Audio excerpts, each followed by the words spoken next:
All right, here we go. Let's talk about the news. Tower of Fantasy 2025 update plan. They posted a long ass document talking about everything that's gonna happen in the future. So basically we got a roadmap, okay? There's a few things that to report to all the authorizers. First of all, global operation and related services of Tower of Fantasy will be fully taken over by Perfect World Games, the parent company of Tower of Fantasy, the Hana Studios. We will make every effort to ensure that this transition is smooth and with minimal impact on your gaming experience and data privacy, which is really weird. Okay, this is addressing Chinese players. What's this got to do with Chinese players, okay? But whatever, they're just using this as an excuse to give out 10 free pulls, 10 red nucleus. All right, for everyone that reached level 70 and everyone that reached level 50 in the reboot server on February 22nd. Basically, they're saying, since Perfect World now operating global and CN at the same time, there will be more voices being heard, whatever. They're going to listen to more feedback. There's going to be a challenge balancing both sides, blah, blah, blah, blah, blah. Here's 10 red pulls, okay? This is more in response to the recent censorship drama, but they can't, like, you know, they're using this as an excuse to give out 10 pulls. Okay, moving on. Secondly, we hope to synchronize, basically just update everyone on subsequent development operation plan of Tower of Fantasy in 2025. Recently, we've revisited past feedback from authorizers to clarify operational goals. Okay, so basically devs listened and we have a new plan for 2025. So after version 4.8, we'll usher in new version of 5.0 Kylo time space, and we are confident that this year's TOF will bring a unique experience to authorizers, and journey into Kylo will have a sci-fi setting beyond past settings, and the degree of completion will be even better.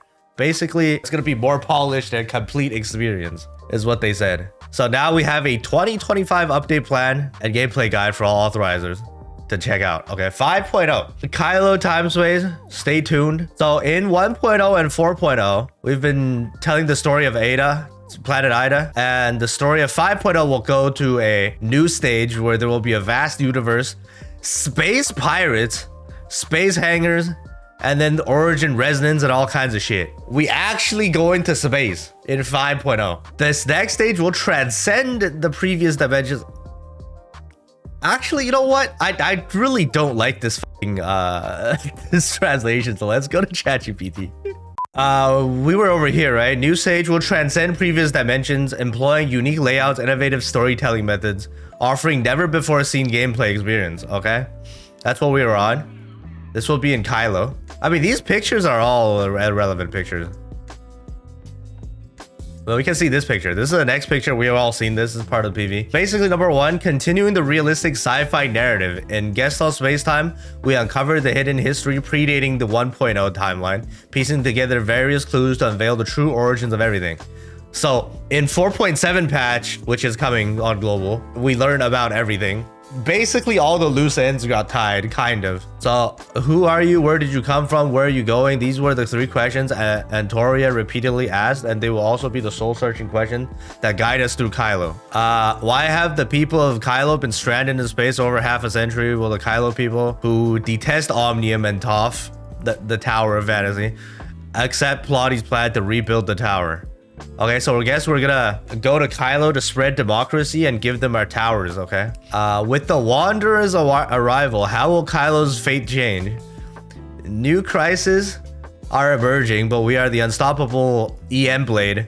Every challenge will be sliced apart, okay? This was their, you know, basically story recap of 5.0. Okay, moving on. Making sci-fi concepts more tangible. We understand that in the vast universe, the areas human can reach are limited and countless mysteries await exploration, but thankfully we have an advanced technology at our disposal. In Gestalt Space-Time, we piloted mechs to navigate space and battle formidable enemies. Looking ahead, even more sci-fi concepts will take shape. Planetary infrastructure, space pirates, new gameplay are all in development. We believe Kylo Space-Time will fulfill your vision of open-world sci-fi adventure and bringing humanity closer to conquering the unknown. Hey, this is the picture they showed? Okay. This is in-game footage, maybe? Like, we actually go into fucking space? I don't know, man. We let them cook, I guess. Moving on, 3 actual updates, okay? More stunning character designs. To prepare for the dazzling Kylo Space-Time, Tower of Fantasy character models and rendering technology will receive a major upgrade this year. Major upgrade. But it's probably just character model and rendering. Like the character is gonna look a little bit better. Or this could be a reference to the censorship. I mean, there's a censorship talk now. Due to unforeseen circumstances, aka government crackdown, some artistic elements have been adjusted recently. However, Tata remains committed to pushing the boundaries of character design and interaction while staying true to our core vision. Okay, we place great importance on exploring new visual expression techniques, or in other words, technical prowess. We continuously refine model rendering methods, polygon counts, and more to enhance the visual quality of our characters. However, transforming technical prowess into character vitality remains an ongoing challenge. Tata aims to set even higher standards for character design, ensuring our technology breathes life into each character, make them feel real, captivating, and immersive for all wanderers. In 5.0 Kylo Spacetime, we'll push for significant breakthroughs in character design. Stay tuned for upcoming reveals. Okay, this is just some PR talk about the censorship, but like, you know, they did make some promises saying that they're gonna up the polygon count, make the characters look better, blah, blah, blah, blah, blah, right? Like, this is not fake news ChatGPT translation, right? Like, they did say all this. They're gonna make the characters look better. They're gonna push for significant breakthroughs in character design. Source, trust me, bro. Okay, we let them cook. The characters are gonna look better. Moving on. Okay, there we go. Here's the thing. Here's the thing that I'm gonna start claiming credit again, okay? This is the part where I start claiming credit. Making Tower of Fantasy your ultimate social hub, okay?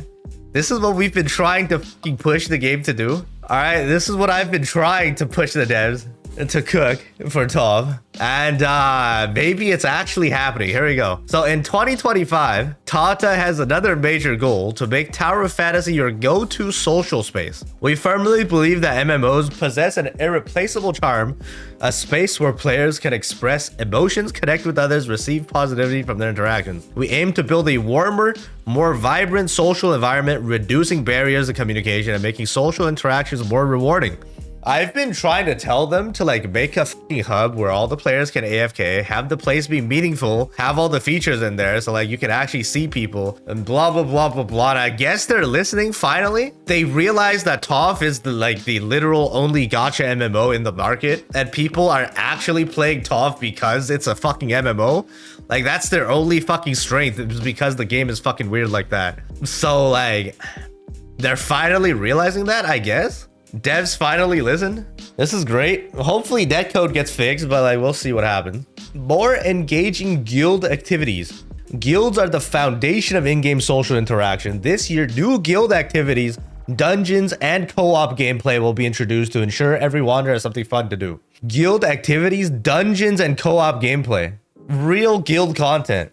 We'll expand social features within guilds, allowing deeper connections among members, fostering a lively and welcoming atmosphere where players can relieve stress and have fun. Additionally, more exciting and creative guild events will be added, promoting collaboration and shared accomplishments while ensuring interaction remains fun and engaging. This was like, I feel like this has been over a year ago where we like told them about like guild bases, guild houses, more guild events, making like, this is an MMO, guys.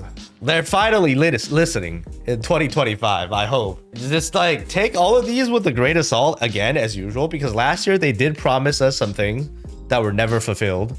Like, you know, a survival open world build, like crafting and building, like Fortnite building modes or whatever the fuck they're doing. That never happened and got canceled. Maybe we might get this for like guild content, but like, you know, we'll see. We will still only see 30 players. I mean, that's why they might upgrade the netcode or something. Well, moving on. Creating a campfire for conversations. Over the past 3 years, Tata has met many wanderers. One player shared that they now log into Tower Fantasy daily, sometimes just to hang out with friends, show off their characters, and dance together. Tata completely understands the sentiment. We are all adventurers in real life, facing different challenges each day. At the end of an adventure, we naturally gather around a campfire, sharing stories and moments. So they are gonna cook a hub. One player. That's this player is not me. Okay, this is not me. But they like this basically proves the fact that they're gonna launch a hub. But yeah, the better crew event stuff, they uploaded a picture of racing. So like there might be like official crew activities. So we'll see. That's it for the social stuff. And then this part is revamping the progression system. To achieve these social improvements, Tata is determined to make major changes. The first step, eliminating progression mechanics that cause social stress. Over the years, we've all had shifts of perspective, but one thing is clear. Players dislike tedious RNG heavy progression. Players dislike endless resource farming. Players prefer a rewarding, meaningful experience. We are working to address these pain points and find a better way forward. So like new players will have an easier time catching up, maybe, right? They're gonna rework the gear system. Less stat roll RNG bullshit. I mean, they're probably not gonna get rid of Titan gears. They're probably just gonna introduce something else on top of it that's easier to get and contribute to more power. I mean, we'll see, right? This is all their plans. Empty promises so far, but like good promises. Good to see. Okay, we'll see if they actually cook. So what's changing? Progression systems will be streamlined, freeing players from frustrating RNG mechanics. So less RNG. We will overhaul bloated aspects of character growth, making it faster and more efficient. Faster and more efficient, so which means easier for new players to catch up. Popular past characters will be rebalanced, ensuring long-term investments are worthwhile. Long-term investments.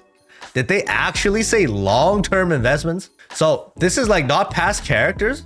Okay, so of course, to prevent long-term investments as in like time and effort, not just money, not like investments in certain, like, you know, ensuring long-term investments are worthwhile. This is not like monetary investments. And then it's like popular past characters is bad translation. They said popular past team comps, right? They're gonna buff like popular past team comps.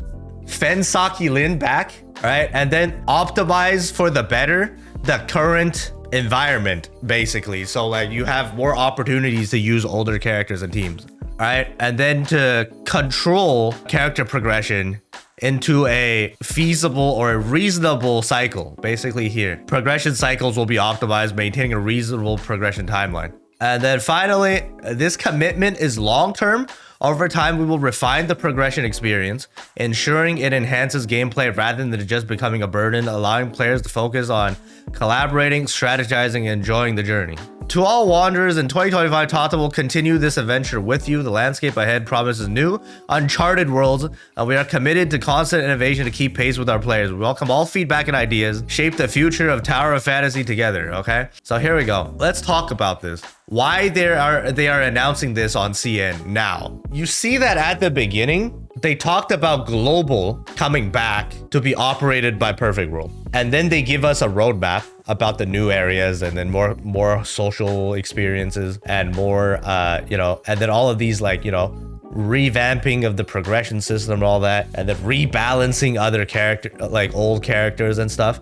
So like basically what's happening, like I said when I asked the devs, that they're trying to like merge the CN and global experience and to keep one version of TOF. That's their end goal. Okay, so their life is easier in terms of like dev time, and there's less versioning bullshit that they have to do. Looking at this article that they posted, it basically means what we've suspected is true. There might actually be a global CN overall rebalancing in 5.0. And like, we will sync with CN. Like, they'll just completely recook, is what I'm seeing here. It is risky. So they said it's gonna be a step-by-step process. Okay, they're gonna slowly recook. But at the end of the day, it's not gonna be like as drastic as what you think it's gonna be. The stuff you pay for, the gacha, is still gacha.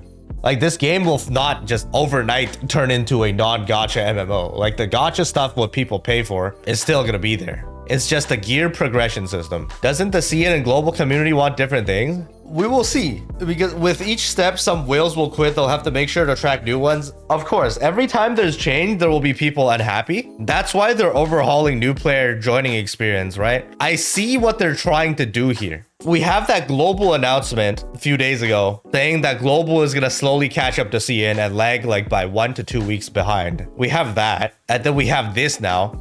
I still think global balancing is gonna stay like the way it is, maybe, but like a lot of the systems, it's gonna slowly converge towards each other. That's what they're trying to do. So like, for example, CN gets a buff to Altered because global Altered is good, and then now CN has like a valid Altered team that basically works like the same way as our global, and the global gets untouched, and then like some features on CN gets moved over to global and synced over. It's like an overall version sync, basically. Right? Like, the CNBR system that already existed for years is gonna fucking finally trickle into global. Basically, keep maintaining 2 versions is too much bullshit to deal with, and the devs want to like synchronize them as much as possible. There won't be nerfs. I don't think there will be nerfs. It's just overall buffs and maybe like a stat squish. Like all the MMOs after a few years ends up getting a stat squish, right? Everybody's damage numbers gets like, you know, cut. They remove some zeros at the end.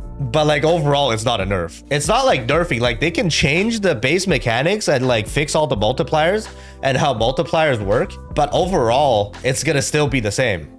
No one's gonna be angry about that. So like they can do a stat squish, they can do like a damage formula revamp. Basically, the current damage formula relies too much on like different multiplicative bonuses. They can group all the damage buffs into like different categories and then just entirely squish the entire meta down, right? There's all kinds of ways they can do it to not affect player spending, basically. Basically, at 5.0, they're promising a lot of things.